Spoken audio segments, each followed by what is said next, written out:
19 अप्रैल 1975 को भारत ने अपना पहला सैटेलाइट आर्यभट्ट को सक्सेसफुली लॉन्च किया, लेकिन इस वक्त भारत के पास खुद का सैटेलाइट लॉन्चिंग व्हीकल नहीं था। इस वजह से आर्यभट्ट को रसिया के कैपुस्टिन यार जगह से उनके लॉन्च व्हीकल कॉस्मोस 3M के द्वारा लॉन्च किया गया था। 15 अगस्त 1947 हमारे देश के लिए सबसे खुशी का दिन था। इस दिन हमारा देश ब्रिटिश साम्राज्य के शासन से पूरी तरह आज़ाद हुआ था और भारत एक स्वतंत्र लोकतांत्रिक देश बना। वो महान देश जहाँ के स्वतंत्र नागरिक आज इस वीडियो को देख रहे हैं। आज भारत का नाम पूरे विश्व में जाना जाता है। आर्थिक रूप से गरीब देश होने के बावजूद आज़ादी के बाद भारत ने काफ़ी तेज़ी से विकास किया। आज भारत दुनिया की छठी सबसे बड़ी अर्थव्यवस्था है। भारत की GDP यानी gross domestic product 2,26,000 crore US है। भारत ने कई सारे क्षेत्रों में अपना मिसाल कायम किया है। आज विश्व के नज़रों में भारत ने अपनी एक अलग छवि बनाई है। इसके साथ ही भारत के स्वदेशी स्पेस ऑर्गेनाइजेशन इसरो ने विश्व में अपना एक ऊंचा नाम बनाया है। हाल ही के वर्षों में इसरो के द्वारा किए गए कुछ स्पेस मिशंस ने दुनिया को हैरान कर दिया है। आज पूरी दुनिया इसरो के बारे में जानती है और इसरो ने इतना सब कुछ किया है नासा के स्पेस बजट की तुलना में केवल 5% बजट में। इसरो ने दुनिया का सबसे सस्ता मार्स मिशन करने का भी रिकॉर्ड कायम किया है। और क्या आप जानते हैं इसरो की स्थापना भी 15 अगस्त के दिन ही की गई थी। जी हाँ, 15 अगस्त 1969 को यानी आज से 49 साल पहले साइंटिस्ट विक्रम साराभाई के योगदान में इसरो यानी इंडियन स्पेस रिसर्च ऑर्गेनाइजेशन की स्थापना की गई थी। लेकिन भारत ने इसरो की स्थापना से पहले ही अंतरिक्ष अनुसंधान की शुरुआत कर दी थी। आज़ादी के बाद स्वतंत्र भारत के प्रथम प्रधानमंत्री थे पंडित जवाहरलाल नेहरू। भारत के स्वतंत्र होने के बाद ही यह महसूस कर लिया गया था कि आने वाले भविष्य में अगर हमें दुनिया के अन्य बड़े देशों से कंधे मिलाकर चलना है तो हमें भी अंतरिक्ष की ओर कदम बढ़ाना होगा। साइंटिस्ट विक्रम साराभाई का ये मानना था कि अगर भारत को विश्व में एक महत्वपूर्ण देश बनना है तो इसे आधुनिक तकनीक को अपनाना ही होगा और इसका उपयोग समाज के कल्याण में करना होगा।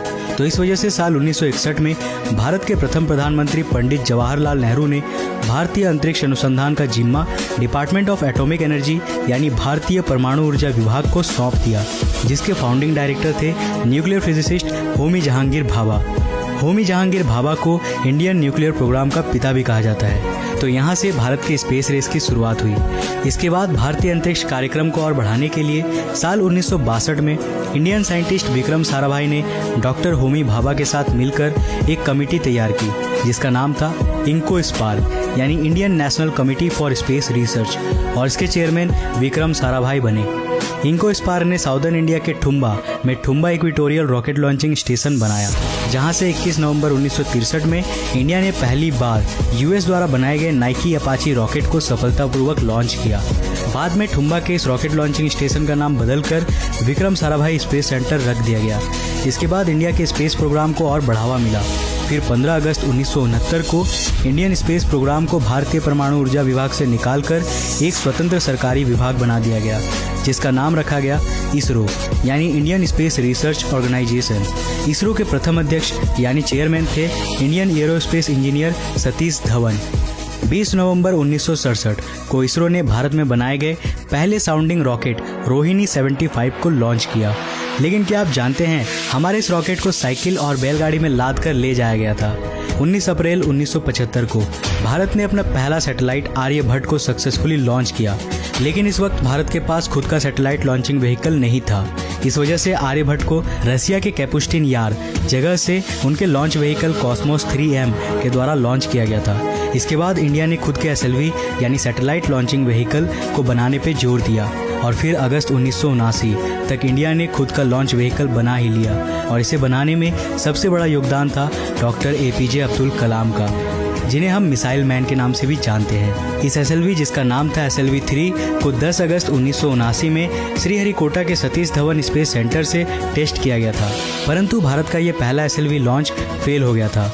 लेकिन इससे इसरो ने हार नहीं मानी और आखिरकार 18 जुलाई 1980 में भारत ने खुद के पहले सैटेलाइट लॉन्चिंग व्हीकल से सैटेलाइट रोहिणी 1 को सक्सेसफुली लॉन्च किया। अब इंडिया के पास खुद के सैटेलाइट बनाने और उसे लॉन्च करने की शक्ति थी। इसके बाद इसरो ने कई देसी और विदेशी सैटेलाइट्स को लॉन्च किया।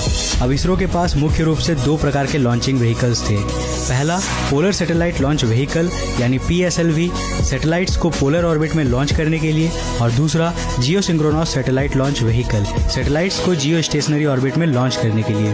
15 अगस्त 2003 में उस समय के प्रधानमंत्री श्री अटल बिहारी वाजपेयी ने अपने इंडिपेंडेंस डे स्पीच के दौरान भारत के लूनार मिशन की अनाउंसमेंट की थी।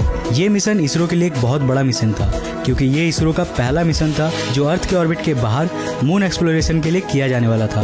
और फिर फाइनली 22 अक्टूबर 2008 को सतीश धवन स्पेस सेंटर से इसरो ने चंद्रयान 1 को लॉन्च किया। चंद्रयान 1 के बारे में शायद ही कोई इंडियन होगा जिसे मालूम नहीं होगा। चंद्रयान 1 को मुख्य रूप से चांद के केमिकल कैरेक्टरिस्टिक्स और उसके 3 डायमेंशनल टोपोग्राफी का अध्ययन करने के लिए भेजा गया था। और क्या आप जानते हैं, इसरो चांद पर जाने वाला चौथा देश था और हमने चांद पर जाने के लिए किसी भी अन्य देश की मदद नहीं ली थी, बल्कि हमने खुद की टेक्नोलॉजी डेवलप की थी। इसरो के चंद्रयान 1 ने पहली बार चांद के सतह पर पानी की खोज की, जो कि सदी का सबसे बड़ा खोज था। बाद में इसे नासा ने भी कंफर्म किया और चंद्रयान 1 के इस बड़ी सफलता के बाद इसरो का विश्व में एक पहचान बना। और इसके बाद ही 5 नवंबर 2013 में इसरो ने एक बार फिर से इतिहास रच दिया अपने मंगलयान मिशन यानी मार्स ऑर्बिटर मिशन को सफलतापूर्वक करके। इससे पहले कोई भी देश अपने प्रथम प्रयास में मार्स मिशन को पूरा नहीं कर पाया था, परंतु इसरो ने अपने प्रथम प्रयास में ही ये कर दिखाया। इसरो ने अपने पहले ही कोशिश में मंगल ग्रह तक जाने में सफल रहा और वहां के ऑर्बिट में सक्सेसफुली मंगलयान को स्थापित कर सका। इस मिशन का मुख्य उद्देश्य मंगल ग्रह के वातावरण के केमिकल कैरेक्टरिस्टिक्स का अध्ययन करना तथा मंगल ग्रह के सतह की टोपोग्राफी की स्टडी करना था। और इस मिशन की सबसे बड़ी बात ये थी कि इस मिशन को केवल 450 करोड़ रुपए के बजट में पूरा किया गया था, यानी करीब 73 मिलियन US डॉलर्स। मैंने यहाँ केवल इसलिए कहा है क्योंकि नासा को सेम ऐसे ही मार्स ऑर्बिटर मिशन को करने में करीब 700 मिलियन US डॉलर्स का खर्च आता है। यहाँ तक कि एक हॉलीवुड मूवी द मार्शियन को बनाने में भी इससे कई ज़्यादा खर्च हुआ था। तो आप खुद जान सकते हो कि क्यों इसरो बाकी स्पेस ऑर्गेनाइजेशन से अलग है। कम पैसों में इतना बड़ा मुकाम हासिल करना हम भारतीयों की खासियत है और इसी की वजह से आज विश्व के कई देश अपने सैटेलाइट्स लॉन्च कराने के लिए इसरो के पास आते हैं। इसरो ने हमारे देश की अर्थव्यवस्था को ऊपर उठाने में काफ़ी सहयोग किया है। 23 जून 2016 को इसरो ने एक साथ 20 सैटेलाइट्स को लॉन्च किया था और इनमें से एक सैटेलाइट गूगल का था।